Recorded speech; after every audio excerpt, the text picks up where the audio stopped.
Bom dia, a graça e a paz do Senhor Jesus. Veremos hoje o capítulo de número 26 do livro de Atos dos Apóstolos. O testemunho de Paulo diante das autoridades.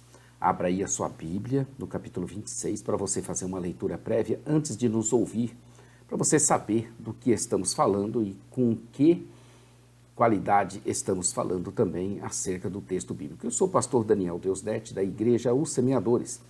Aproveite e inscreva-se aí em nosso canal. Já clica aí no sininho à sua esquerda aí, ó.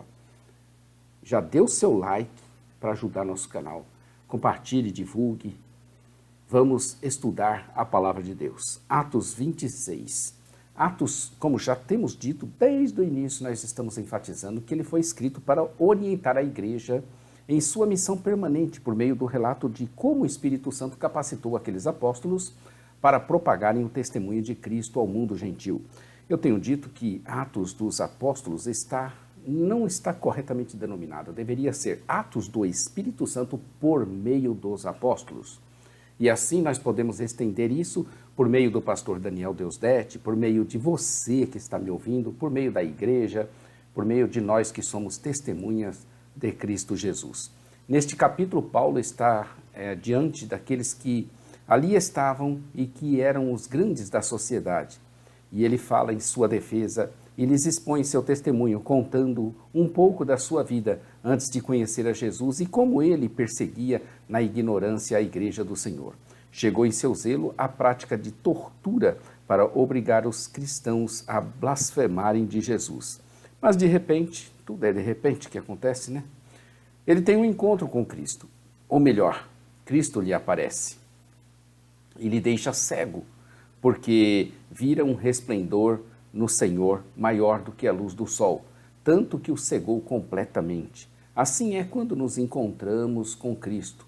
A verdade, ela brilha tão intensamente e mais fortemente que tudo o que víamos antes, agora se tornam trevas. De perseguidor feroz e zeloso aos cristãos, ele passa a ser pregador e defensor do Evangelho. Festo, não suportando sua fala, que começa a invadir o seu mundo, revelando Cristo, oferece resistência e diz que ele está louco por causa das muitas letras. O rei Agripa chega a confessar que quase ia se convertendo. Então nós estamos vendo a quarta parte, dividimos Atos dos Apóstolos em 4 partes, nós estamos vendo o testemunho apostólico aos confins da terra. Ele começou no capítulo 13 e vai se encerrar no último capítulo, no capítulo 28. E como dissemos, Paulo, como testemunha apostólica de Cristo, sofreu a mesma perseguição que os apóstolos haviam sofrido antes dele. Em suas 3 viagens missionárias e em suas prisões, Paulo levou o evangelho aos confins da terra e foi capacitado poderosamente pelo Espírito Santo para dar testemunho da verdade e chamar muitos judeus e gentios à fé. Você também, que se predispõe a ir em nome de Jesus, será capacitado pelo Espírito Santo para dar o seu testemunho. Essa quarta parte foram divididas em sessões e nós estamos vendo a detenção, o julgamento e a prisão de Paulo em Jerusalém, que começou no capítulo 21 e encerra no capítulo de número 26. Então, desde o capítulo 21 até este capítulo 26, estaremos vendo essa detenção, o julgamento, a prisão de Paulo na Palestina. Aí nós vamos começar outra sessão, que vai ser a viagem de Paulo a Roma, que vai começar no capítulo 27 e vai terminar no capítulo 28. Essa série de acontecimentos mostra que Paulo não foi responsável pela discórdia que ocorreu entre ele e os judeus incrédulos. Lucas registra como os judeus incrédulos fizeram falsas acusações contra Paulo quando ele retornou a Jerusalém para celebrar a festa de Pentecostes. Por isso que essa série mostra que Paulo não foi esse responsável pela discórdia que ocorreu entre ele e os judeus incrédulos. O rei Agripa se dirige a Paulo e lhe concede permissão para falar diante daquelas autoridades. Paulo faz sinal com a mão e começa seu discurso, começa a sua fala, a sua pregação. Em sua introdução, ele se julga feliz de estar tendo aquela oportunidade. Primeiramente, de defender-se das falsas acusações dos judeus. E, em segundo lugar, estava mais tranquilo porque o rei era conhecedor dos costumes e das controvérsias dos judeus. Herodes Agripa II, neto de Herodes o Grande, filho de Herodes Agripa I, que perseguiu a igreja, tinha bastante conhecimento sobre as questões judaicas. Embora tivesse muita influência em assuntos religiosos, por causa da sua autoridade política para nomear sumos sacerdotes, Agripa II não era um governante popular entre os judeus por causa do seu relacionamento incestuoso com Berenice. Ele declara que todos os judeus estavam cientes de como ele vivera entre eles, pois era fariseu, conforme a seita mais severa. Paulo, que conhecia os fundamentos intelectuais de Agripa II, salientou sua dependência do Deus dos seus pais e a sua ligação com o farisaísmo, para demonstrar a legitimidade do seu judaísmo, enfatizando que Deus, o Deus de seus pais, havia prometido ressuscitar o corpo, algo que os judeus, em sua maioria, e os fariseus particularmente, acreditavam e que era a base das acusações contra ele. Dos versos 6 aos versos 11, Paulo fala da sua esperança, fala das promessas de Deus relacionadas à ressurreição e do nome de Jesus Cristo que agora ele pregava e falava. Ele também explica que em seu zelo perseguiu e feriu muitos cristãos ao ponto de concordar com todas as mortes deles, das quais teve a oportunidade de voltar.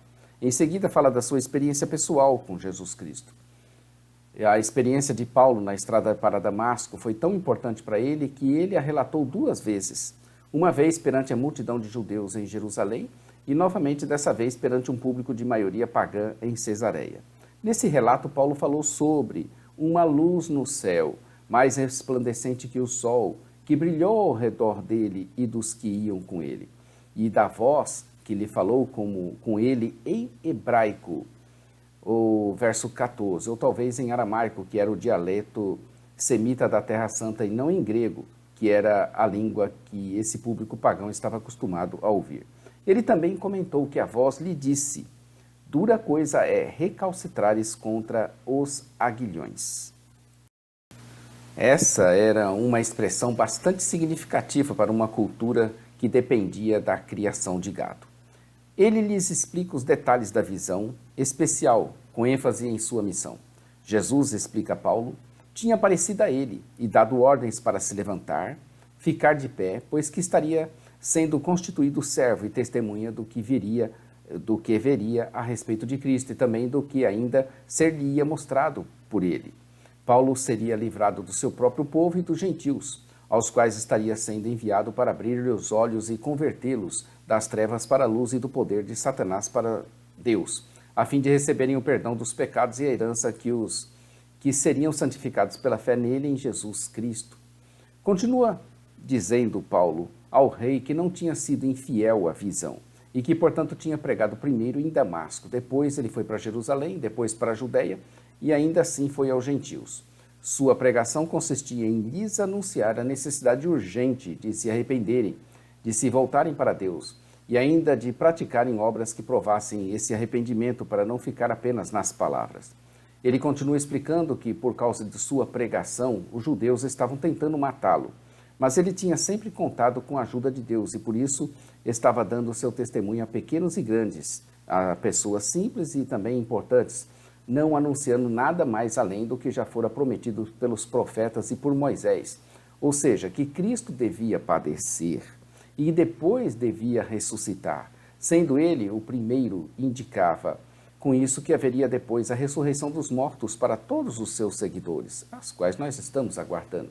Os judeus tinham dificuldade para aceitar a doutrina de que o Messias teria de sofrer e de morrer. Jesus e seus apóstolos ensinaram essa doutrina a partir das Escrituras, mas mesmo assim os judeus rejeitaram esse ensino, prenderam Paulo e queriam matá-lo. Cristo, depois de sofrer, foi o primeiro a ressuscitar dentre os mortos, proclamando em seguida a luz para o seu próprio povo e para os gentios. Festo o tinha ouvido até aquele momento, mas o interrompe e lhe fala que suas muitas letras o estavam fazendo delirar. Paulo se defende afirmando não estar louco, mas que sua fala refletia o que era verdadeiro e de bom senso, portanto deveria ser considerado. Paulo, aproveitando a oportunidade, instiga o rei a confessar sua crença nos profetas. Com essa pergunta, Paulo colocou Agripa II num dilema. Se respondesse que não, atrairia a fúria dos judeus. Se respondesse que sim, ficaria em apuros, porque Paulo lhe pedira para crer no Evangelho. O rei lhe responde, ou que faltou pouco para que fosse persuadida a fazer-se cristão? Ou achas que pode persuadir-me a me tornar um cristão? O rei usou a tática da procrastinação, querendo com isso dizer que um sermão de meia hora não era tempo suficiente para alguém se tornar cristão. No século I, a palavra cristão tinha um sentido depreciativo e até mesmo de zombaria. As palavras de Agripa demonstraram a sua falta de sinceridade nesse caso. Paulo ainda retruca, dizendo que não importava, se em pouco ou se em muito, fosse ele o rei e todos os que o ouvem convertidos. Sua oração era para que todos os que o ouviam se tornassem como ele, exceto as suas algemas. Encerrada a sessão, se levantaram o rei e sua esposa, o governador Festo e todos os que o acompanhavam, e falaram entre si sobre a situação de Paulo, que poderia estar livre se ele não tivesse apelado para César. Também poderia estar morto, se ele tivesse seguido para Jerusalém. Atos 26:1 diz: a seguir Agripa, dirigindo-se a Paulo, disse: é permitido que uses da palavra em sua defesa. Então, a Paulo foi concedido aqui, conforme Atos, a sua fala. O verso 32 encerra dizendo que então Agripa se dirigiu a Festo e disse: esse homem bem podia ter sido solto, se não tivesse apelado para César. Pois é, todos chegam à conclusão de que Paulo deveria ser solto, porque nada viram nele que fosse digno de prisão. Mas este tinha apelado para César, porque era plano de Deus levá-lo para Roma. A verdade estava com Paulo. Isso que eu quero que você preste atenção. Deus estava com Paulo. A verdade estava com Paulo. Deus nos escolheu a nós como embaixadores de Cristo e colocou em nós a verdade. Esse tesouro valioso que representa a vida dos homens está em nossas mãos. E dá para sentir a agonia de Paulo. Paulo tendo a verdade nas mãos, mas ela era incompreendida e ela não era aceita, pelo contrário, rejeitada, por causa da dureza do coração e do engano do pecado. É triste você carregar esse peso. Não que eu sou o dono da verdade, não se trata disso. Mas você saber que a verdade está em suas mãos, a verdade do Senhor está em suas mãos, e que você quer dar testemunho dela. E as pessoas não creem, endurecem os seus corações e escolhem com isso a morte. Isso é triste. A verdade estava com Paulo. A salvação de suas almas estava ali com ele. E o que fizeram? Resistiram à verdade e permaneceram no erro para a sua própria ruína. Aí eu vejo então o juízo de Deus, sobre eles.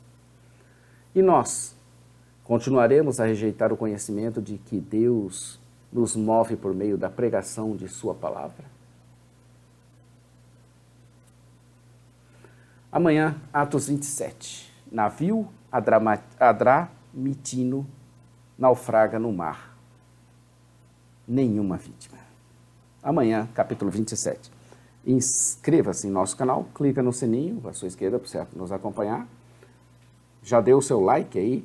Todos os dias nós estamos aqui com uma palavra de Deus. Parte escrita, importante. Jamaisdesista.com.br. Entre lá. Loja virtual semeadores.com.br. Nossa rádio, radio.semeadores.com. A todos um bom dia. Maranata. Ora, ora, vem, Senhor Jesus. Deus abençoe, meus queridos, a sua vida, o seu ministério, a sua família. Amém.